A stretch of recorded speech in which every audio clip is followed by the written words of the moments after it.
os batistas, especialmente os batistas particulares, eles sempre tiveram uma visão desconfiada dos avivamentos. Isso não significa que eles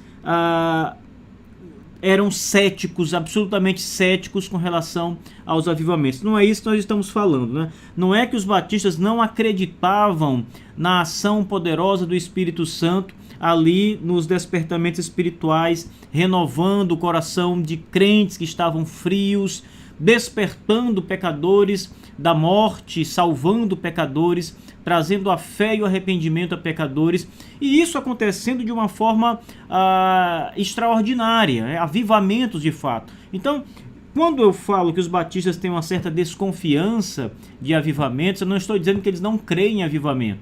Vamos começar deixando isso claro. A renovação espiritual dos crentes é algo que os batistas creem, é algo que aconteceu na história batista. O mover do Espírito Santo de modo generoso da parte de Deus, de modo grandioso da parte de Deus, também é algo que nós não vamos questionar, e não estamos aqui dizendo que historicamente os batistas questionaram e não acreditaram nisso. Nós estamos dizendo que há certos movimentos de avivamento que os batistas, eles de fato têm um pé atrás, eles desconfiavam de algumas daquilo que muita gente chamava de avivamento. É muito importante isso, irmãos, porque essa desconfiança dos batistas, ela já configura a ideia que os batistas tinham do Espírito Santo e do mover de Deus, dos dons que Deus dava aos homens. Então é importante entender isso. Não é todo vento de ideia teológica que conseguia mover o coração de um batista na Inglaterra, de um batista particular. Então não são todos os movimentos que os batistas consideram obra divina.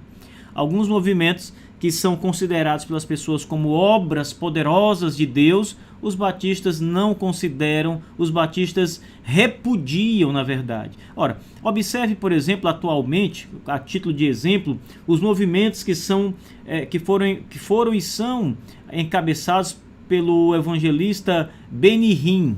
Benny Hinn, claro, nenhum batista particular, calvinista, nenhum batista confessional vai levar o Benny Hinn e as histórias que Benny Hinn apresenta nos seus relatos de modo sério. Nenhum batista particular vai acreditar que de fato aquelas coisas aconteceram, que foram realidades históricas, que Deus agiu por meio dele. Homens que, com o sopro do pregador, as pessoas caíram no chão. Homens que quando o pregador tirava o paletó e começava a lançar sobre as pessoas, derrubava multidão de pessoas no auditório. Então os batistas particulares não creem nesse tipo de espetáculo, nesse tipo de coisa. Isso está descartado, claro. Então não são todos os movimentos, sejam atuais, sejam históricos no sentido do passado, né, mais antigos, que os batistas acreditavam. Agora, existe um livro, pessoal, bem interessante. Eu ainda não adquiri esse livro, ele está apenas em inglês, mas eu conheço a história do que aconteceu, já li alguma coisa sobre o acontecimento. O livro, para quem tiver interesse em adquirir, quem puder adquirir para conhecer, a título de conhecimento, ele chama-se The Shantung Revival, ou seja, o reavivamento de Shantung. Shantung é uma aldeia, um vilarejo ali da China, uma província da China, província de Shantung. E nessa província, por volta do início do século XX, volta de 1925, 27, por aí, entrando na década de 30 desse século, os batistas da Convenção do Sul, que é tradicionalmente uma convenção calvinista, é a convenção que deu origem, na verdade, ao movimento, a expansão dos batistas calvinistas no mundo inteiro. Essa convenção envia missionários para trabalhar ali no meio daquele povoado chinês, das pessoas chinesas que estavam ali.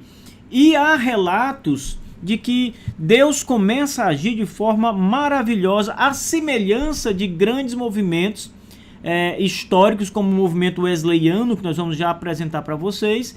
E ali Deus havia então tomado conta daquela situação, o Espírito de Deus havia descido ali naqueles anos, naquela oportunidade, de modo que milhares de pessoas eram curadas de doenças, milhares de pessoas entregavam suas vidas ao Senhor Jesus Cristo.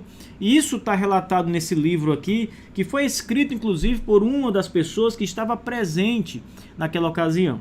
Então o livro é bem interessante, conta a história desse grupo batista que viveu ali esse despertamento espiritual na China, né? Nesse período de avivamento, onde ações extraordinárias por parte do Espírito Santo estavam acontecendo nessa província de Shantung.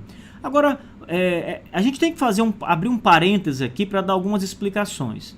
Tá? Primeiro, 1930 já é uma época em que há um desvio doutrinário por parte dos batistas da Convenção Batista do Sul dos Estados Unidos.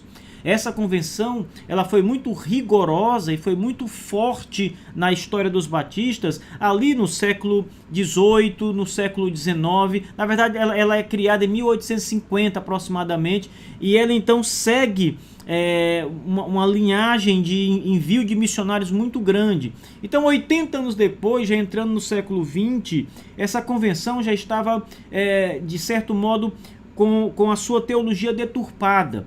Quem estudar a história da Convenção Batista do Sul dos Estados Unidos, e nós vamos fazer isso aqui no CHTB qualquer hora dessa, vai poder perceber que uma sequência de pastores e líderes daquela convenção que já haviam abandonado as doutrinas da graça de Deus, o calvinismo, e haviam introduzido outras doutrinas. Você pode também perceber pela própria natureza das confissões de fé que vão começar a surgir a partir desse momento histórico. Então nós temos que considerar que havia nesse momento um abatimento doutrinário, teológico nos batistas do Sul. E isso eu não estou aqui querendo negar o que aconteceu, mas eu estou querendo colocar pelo menos em xeque ou deixar o benefício da dúvida sobre os acontecimentos aqui.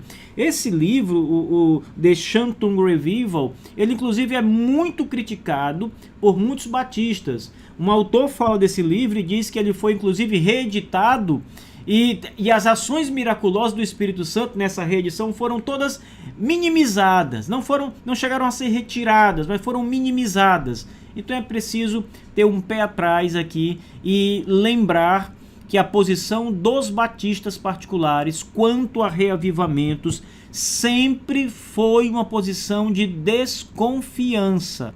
Ou seja, para que os batistas reconhecessem algo como sendo um verdadeiro mover do Espírito Santo, eles precisavam de provas abundantes da transformação interior de vidas e não de sinais miraculosos. Isso é muito importante que se diga.